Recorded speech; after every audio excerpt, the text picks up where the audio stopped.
Long, long ago, before the great Hyperloop was built between Alpha Centauri and Betelgeuse, there was still one universal truth.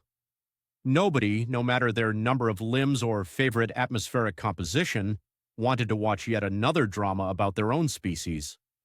In the intergalactic media space, as ratings for homegrown reality shows plunged into a black hole, the answer was obvious. Every generation wanted to peer past their nebula and see what wild realities flourished far, far away. And if there was one subgenre that transcended species, it was this. Reality shows about urbanites who swapped fast food for foraging, city lights for starlight, and comfort for calamity. Nothing delighted viewers across the cosmos quite like watching city folks moving to the deepest countryside. On Earth, the gold standard became Alaskan bush people. At the center, the Brown family, who, after 3 decades in the Alaskan wild, had elevated off-grid living to an art form, or perhaps an ongoing comedy sketch. But if trained alien eyes watched Alaskan bush people for a taste of raw humanity, they quickly learned to focus in on one gravitational force, Billy Brown. Family patriarch, visionary, serial schemer. For years, Billy steered his clan headfirst into the kind of schemes that made viewers, on Earth and elsewhere, yell at their holoscreens. His plans defied common sense and frequently logic itself. But to his credit, Billy never set out to dazzle the world with cozy domesticity.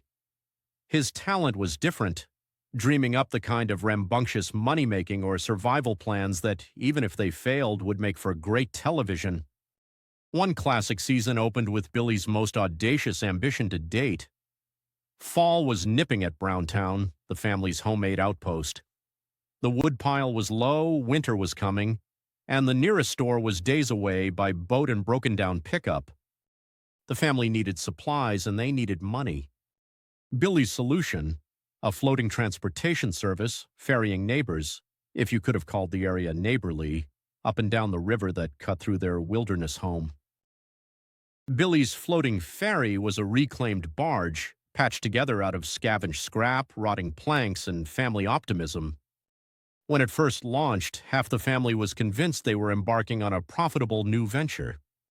The other half was just hoping to make it back to shore. The plan, as he explained it, somewhat breathlessly, was simple. They'd offer rides to the nearest trading post in exchange for supplies or, failing that, cash. He dispatched the family, Gabe included, to hammer, weld, and waterproof the barge with an unspoken acknowledgement that nobody aboard knew how to operate a river vessel longer than a rowboat. What they lacked in maritime skill, they'd make up for with Brown ingenuity. The first official voyage was a triumph of hope over hydrodynamics. The barge groaned under its patchwork repairs as Billy steered it out into the stream, family in tow. Their lone customer, a nearby trapper with more courage than sense, climbed aboard gripping a barrel of dried fish and the half-anticipatory look of someone who suspected history was about to be made. The barge shuddered, spun, and within minutes ran aground on a sandbar. Billy tried to appear optimistic, but the Browntown ferry ended its maiden voyage with everyone knee-deep in icy water, shoving wood under the hull and promising, "Next time, we've got it." Billy's confidence, however, was impervious to failure.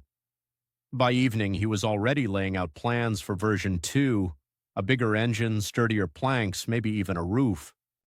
Progress, he liked to say, only happens when your ideas are bigger than your setbacks.